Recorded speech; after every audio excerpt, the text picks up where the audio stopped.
Hoy leemos el Evangelio según San Mateo, capítulo 19, versículos 23 al 30. En aquel tiempo Jesús dijo a sus discípulos: yo les aseguro que un rico difícilmente entra en el reino de los cielos. Se lo repito, es más fácil que un camello pase por el ojo de una aguja que un rico entre en el reino de los cielos. Al oír esto, los discípulos se quedaron asombrados y exclamaron: ¿entonces quién podrá salvarse? Pero Jesús, mirándolos fijamente, les respondió: para los hombres eso es imposible, mas para Dios todo es posible. Entonces Pedro, tomando la palabra, le dijo a Jesús: Señor, nosotros lo hemos dejado todo y te hemos seguido. ¿Qué nos va a tocar?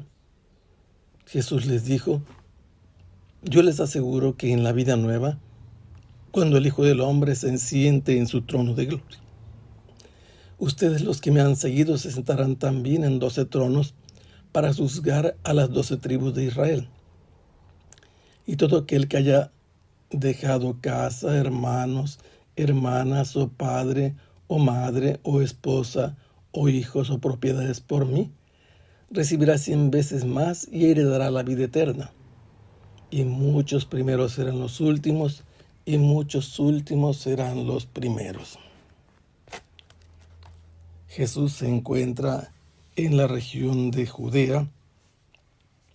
Todo ha comenzado con una trampa que le pusieron los fariseos para que tomara su definición acerca del divorcio, con la escuela de Shammai o con la escuela de Hillel.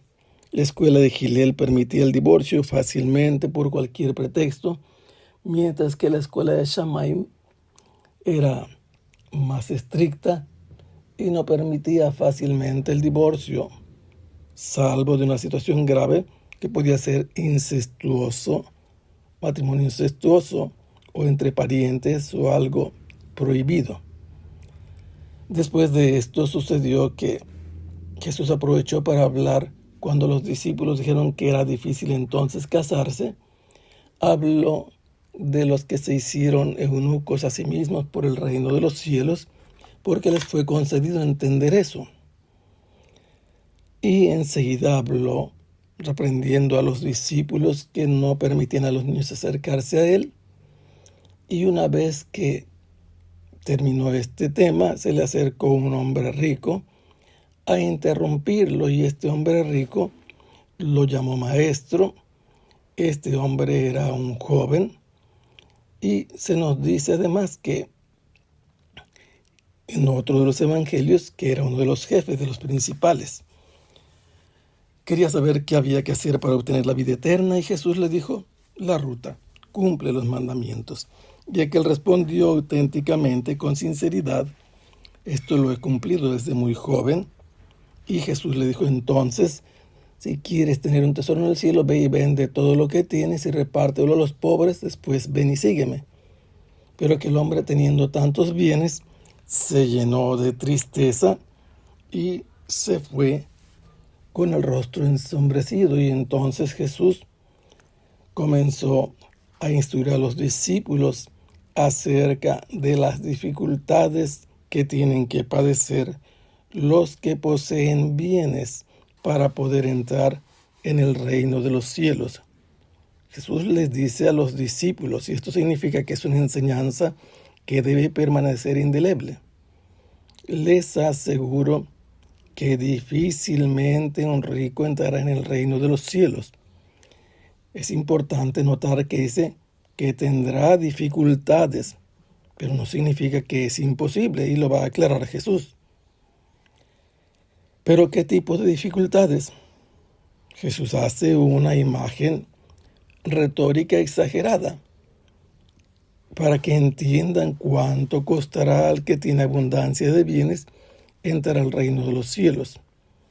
Es más fácil que un camello pase por el ojo de una aguja. Se trata efectivamente de un camello. Mucha gente ha querido mitigar, dulcificar o reducir las dificultades, pero Jesús no. Jesús quiere entender mejor dicho, que entiendan sus discípulos, hacerlos entender que se trata de dificultades concretas, incluso físicas, para que los ricos puedan entrar al reino de los cielos.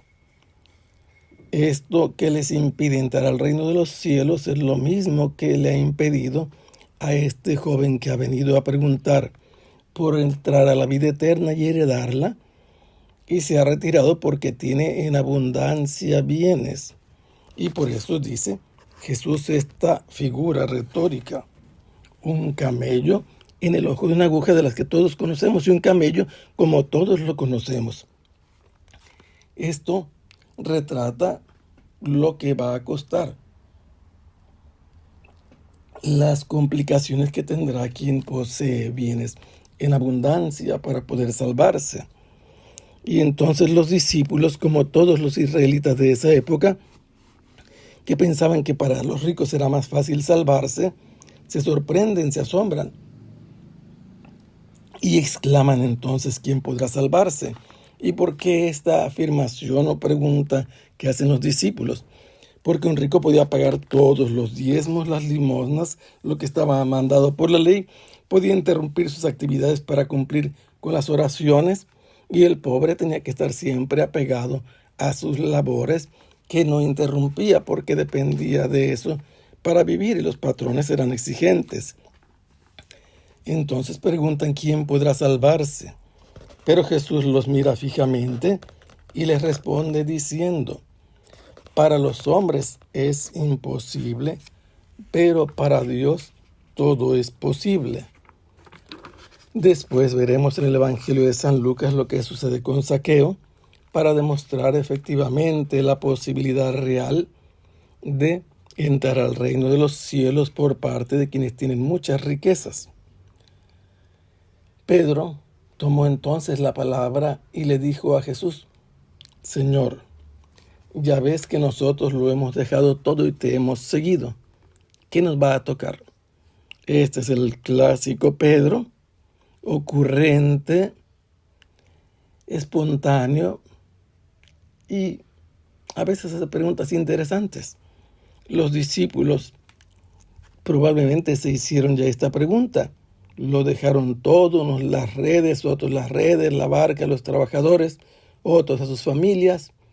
Y Jesús les responde que en la vida nueva, que puede entenderse como la vida después de la resurrección, cuando el Hijo del Hombre, que es Jesús, se siente en su trono de gloria para juzgar, los que han seguido a Jesús, los 12 que lo han dejado todo, van a participar del poder del juez universal, que es Jesús, para juzgar a las 12 tribus de Israel.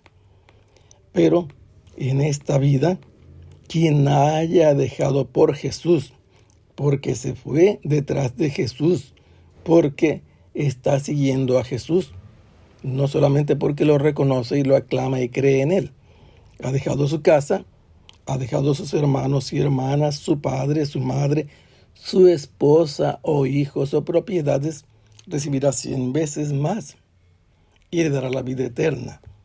Esto es importante porque aquí nos hace notar muchas cosas.